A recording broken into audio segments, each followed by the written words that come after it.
tell you a story before we take a little break. We understand that it's an awful lot of thirsty people here.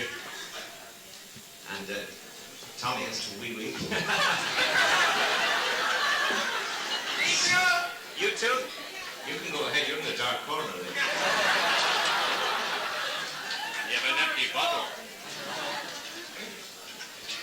It's a story that we'd like to tell. It's known all the way from the west coast of Ireland up along through the Hebrides in Scotland, up into Scandinavia. It's a story that tells of the sea people. In Scotland they're called the Silkies. It's a great song called the Silky of Sul Skelly. This is a story that's a legend that's known all the way up on this side of the Atlantic, along the coast of Maine up into Nova Scotia, Newfoundland. Part of the story, well, it tells how the seals have the power to come up on the land and take on human forms and live in the fishing villages with the people. Part of the tale tells that although the seal people always have to live close to the sea, they dare never touch the seawater or go back into the sea again, because if they do, they become seals once more. And the spell is broken, they can no longer hope to take on human form once more.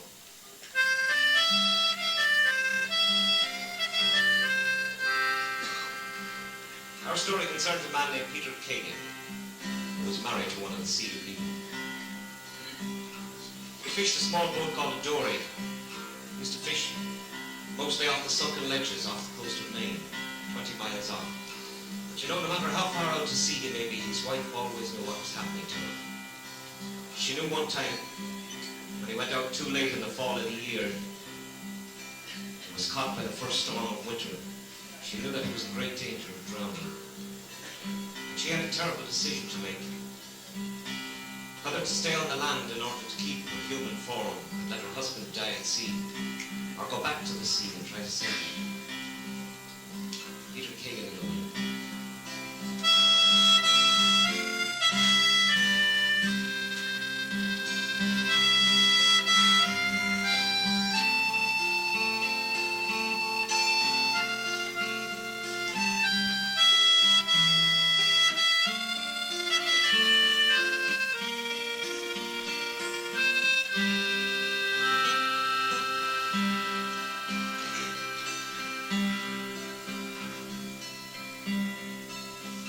Kagan was a lonely man.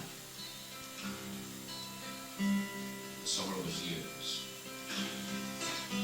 Then one day he got tired of being lonely and he went away off to the eastward. And when he came again, he had a wife with him. She was strange, you know, but she was kind. People liked her. She was good for Kagan. She kept him company, and winter come to summer, and they were happy. Kagan had a dory there with a lug sail on her mast. He'd go offshore for 3-4 days, setting for the fish. Oh, his wife was sad then. She didn't like to see him go. She'd go down to the sea sometimes, and she'd call to him.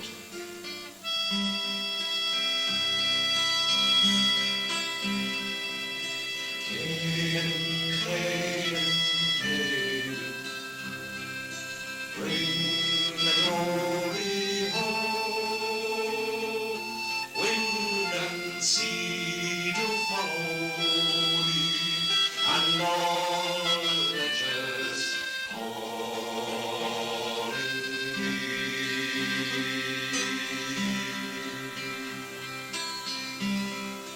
He said he could hear her calling 20 miles to sea. And when he heard her, he'd come home if he had fish or not. She was a seal, you know. Everyone knew that. Even Kagan, he knew that, but nobody ever said it to her. Then one day on that year's autumn, Kagan said, I've got to go now, go offshore and get some fish. And his wife said, no, don't go. She started crying. Please don't go. The winds are coming. The snows are coming.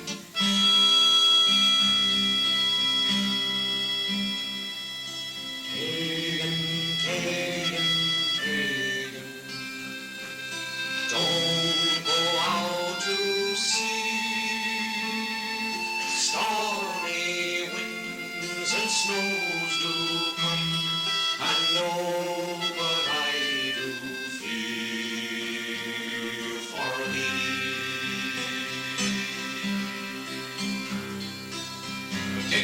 afraid of snow, and it was early in the year. So Kagan put up a sail and he went to sea. Kagan sailed in the middle ground. The wind was west all day and going down, and the fish were coming to him. Kagan read the writing on the water and in the sky. He saw the haze up very high above the clouds. He said, "That's all right for autumn. Only a change of wind. I'm not afraid of wind." But Kagan read it wrong this time. The wind went away, and then it came back southeast, and the fog came round. Kagan said, "I've got to go now. I'll find that gong buoy off the sunken ledges, and then I know the best way home." So Kagan got up a sail and he bore away to the northern for the gong. Oh, the wind was watching. The wind backed around to the eastward and came breezing on against him. They sailed for a long time. The sail was pulling very hard. Finally, the wind was so strong that the sail tore up. So Kagan took the sail down. And the dory went drifting. Thought he could hear that gong buoy. It wasn't very far away.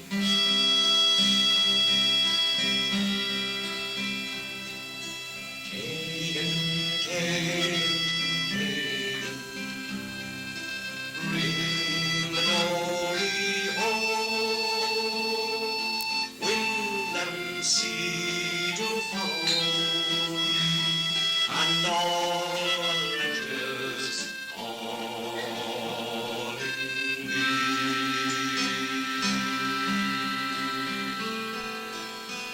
But the dory went drifting. By and by, the gong buoy went away. Kagan said, "All right then." He put in his oars and he started to roll back up with the gong. Oh, the wind was watching. The wind backed around to the northeast, making the sea confused. The wind said, "Listen, I have something to tell you." Kagan rowing, I don't want to hear it. The wind humps up then, making the sea start, making it hard for Kagan to row. Finally, the seas are so steep that Kagan knows he isn't getting anywhere. So Kagan takes in his oars, and once again, the dory goes drifting. Kagan said, "All right then. Now I've got something to show you." He took a slip of wood for a needle and he waxed up a hand line for a thread, and he sewed the sail off smaller, sewed a reef in it. The wind said, "What you doing?" Kagan said, "You keep watching." So Kagan put up a sail, and once again he bore away to the north for the gong. Oh, the wind was watching. The wind backs around north-northeast. Kagan can't hold his course now. Kagan said, "All right then." He brought the motor out. Now he's steering eastward. You're heading out to sea. I'm not afraid of water. I'll bring this boat about when I can fetch that gong buoy. I'm beer on you. I'll go east again. You do that and I can hold my horse. I'm back on you. You're like too fine, you got to steer. You know that. I can keep ahead of you. You may be smarter, but I'm stronger. The wind grew bigger then, and the wind blew harder. Finally, the wind was so strong that the sail said, "I can't bring up Kagan." And Kagan said, "I know that. Thank you." So Kagan took the sail down. The dory went drifting. Kagan took the sail off the yard and he pulled it about him. Sail, keep me warm. The sail can't keep you warm. The wind snatched off north by east. I'll freeze you. I'm not afraid of cold, but Kagan was afraid. He didn't know what to do. Oh, the wind is working now.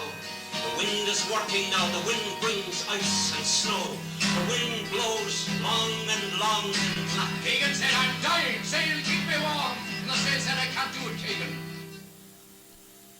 Kagan died. The wind blows.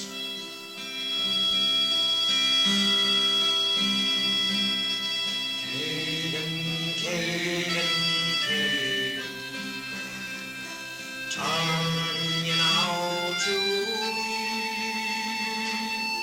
Turn your back unto the wind and all the weary windy sea.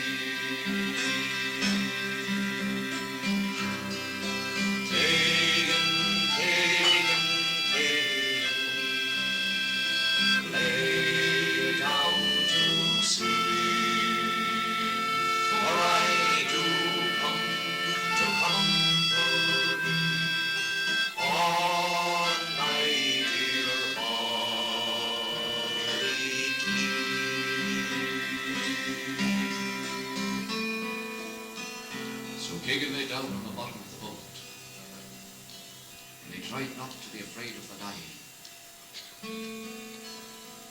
And he dreamed of her then, his wife. He dreamed she was coming to him. And he heard a long falling down the wind. And he raised himself up. And he saw her down the smoking, storming sea she came. Over the rail of the dory she came laughing to his arms. A door in the night, and in the storm they did lie. And the wind went away, and the storm went away. And in the morning they found him asleep, with the sail wrapped around him. And there was a sea lying there with him, curled over him like a blanket. And the snow was upon the sea's back.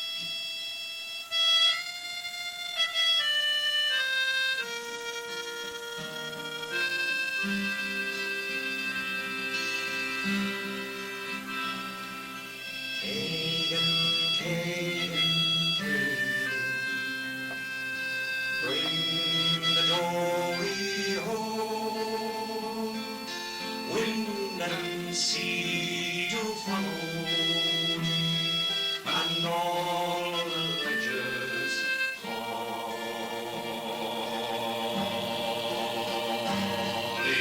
thee.